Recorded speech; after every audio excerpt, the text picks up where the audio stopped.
بسم اللہ الرحمن الرحیم الحمد للہ وکفی وسلام علی عبادہ الذین اصطفی اما بعد فاعوذ باللہ من الشیطان الرجیم بسم اللہ الرحمن الرحیم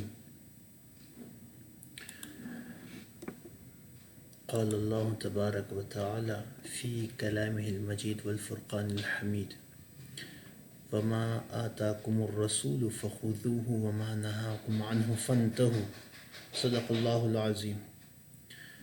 وقال تعالى في مقام آخر وأنزلنا إليك الذكر لتبين للناس ما نزل إليهم ولعلهم يتفكرون. وقال النبي صلى الله عليه وسلم ألا إني أوتيت الكتاب ومثله معه. کچھ بنیادی اصطلاحات آپ حضرات کے سامنے میں بیان کرنا چاہوں گا تاکہ آپ لوگوں کو اچھی طرح سے سمجھ آ جائے. ان میں سے بنیادی اصطلاح پہلی لفظ حدیث کی ہے. لفظ حدیث کی لغوی تعریف.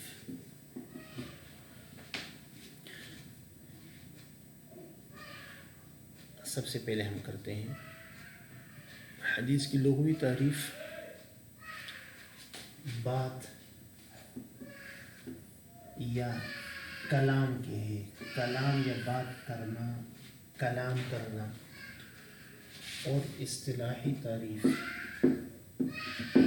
اصطلاحی تعریف حدیث کی بنیادی طور سے ہے رسول اللہ صلی اللہ علیہ وسلم کے اقوال، افعال اور تقریرات کے مجموعے کو. قول رسول، فعل رسول اور تقریر رسول، یہ بنیادی طور سے حدیث کہلاتے ہیں. آپ صلی اللہ علیہ وسلم کا فرمان مبارک، آپ علیہ السلام کا عمل مبارک، اور آپ صلی اللہ علیہ وسلم کے سامنے صحابی نے کوئی قول فرمایا یا کوئی فعل کیا اور آپ علیہ السلام نے ان دونوں پر سکوت اختیار فرمایا، خاموشی اختیار فرمائی، تو یہ حدیث کا حصہ بن گیا، وہ حدیث کہلائی جاتی ہے. یہ حدیث کی اصطلاحی تعریف ہے. سکوت فرمانا گویا کہ کنفرم کر دینا ہے، اس کو مقرر کر دینا ہے، اس کی تصدیق کر دینی ہے کہ یہ ٹھیک ہے. اسے تقریری حدیث کہا جاتا ہے. حدیث کی حیثیت قرآن میں یہ ایک موضوع ہے. قرآن میں یا قرآن سے حدیث کی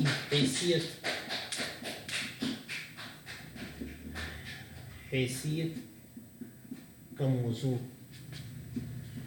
تو قرآن میں اللہ تعالیٰ نے مختلف مقامات پر حدیث کی حیثیت کا ذکر فرمایا ہے. شریعت کے بنیادی مآخذ میں سے پہلا مآخذ، یعنی جہاں سے ہمیں اسلام کا علم معلوم ہوا کہ اسلام کیا چیز ہے، وہ قرآن ہے. دوسرے نمبر پر حدیث ہے. حدیث کا بھی ثبوت کہ اس کو ایک اتھارٹی حاصل ہے، حجت حاصل ہے شریعت میں، وہ بھی ہمیں قرآن سے معلوم ہوتا ہے. مثلا رسول اللہ صلی اللہ علیہ وسلم کے بارے میں اللہ تعالیٰ نے قرآن میں فرمایا، سورہ محمد آیت نمبر 33 سے، اعوذ باللہ من الشیطان الرجیم، یا ایھا الذین آمنوا اطیعوا اللہ و اطیعوا الرسول ولا تبطلوا اعمالکم. اے ایمان والو، اللہ کی اطاعت کرو، رسول کی اطاعت کرو اور اپنے اعمال کو برباد نہ کرو. اس سے معلوم ہو کہ قرآن کریم کی طرح حضور صلی اللہ علیہ وسلم کے اقوال، افعال اور تقریرات کی بھی اتباع کرنا ضروری ہے. اللہ تعالیٰ نے مستقل طور سے اس کا حکم دیا ہے. اسی طرح دوسری آیت میں اللہ تعالیٰ نے سورہ نحل آیت نمبر 44 میں فرمایا ہے وَأَنزَلْنَا إِلَيْكَ الذِّكْرَ لِتُبَيِّنَ لِلنَّاسِ مَا نُزِّلَ إِلَيْهِمْ وَلَعَلَّهُمْ يَتَفَكَّرُونَ۔ ترجمہ: اے پیغمبر، ہم نے تم پر بھی یہ قرآن اس لیے نازل کیا تاکہ تم لوگوں کے سامنے ان باتوں کی واضح تشریح کر دو جو ان کے لیے اتاری گئی ہیں، اور تاکہ وہ غور و فکر سے کام لیں۔ اس آیت سے یہ بات واضح ہوتی ہے کہ اللہ تعالیٰ نے بیان کی جو ذمہ داری لی ہے اس کی تکمیل رسول اللہ صلی اللہ علیہ وسلم ہی کریں گے۔ رسول صلی اللہ علیہ وسلم کا بیان ہی اللہ کا بیان ہوگا۔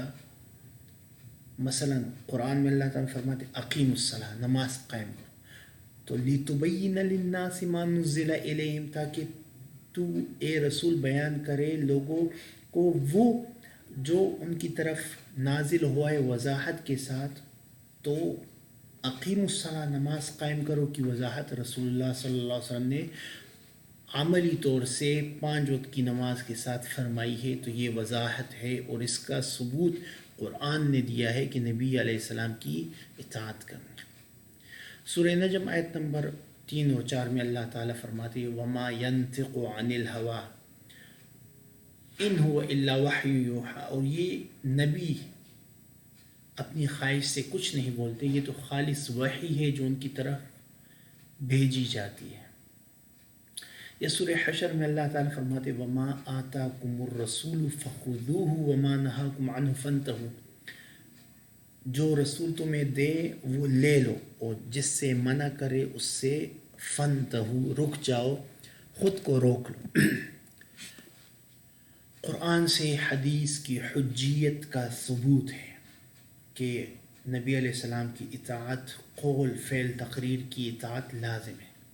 اسی طرح احادیث میں متعدد جگہ پر رسول اللہ صلی اللہ علیہ وسلم کی اطاعت کا ذکر ہے۔ مثلا ابو داؤد ایک حدیث کی مستند اتھینٹک بک ہے، اس میں رسول اللہ صلی اللہ علیہ وسلم خود فرماتے ہیں الا، سن لو، خبردار رہو اس بات سے، انی بے شک اوتیت الکتاب ومثلہ معہ، مجھے قرآن مجید بھی دی گئی اور قرآن مجید کے ساتھ اس جیسا مزید بھی دیا گیا۔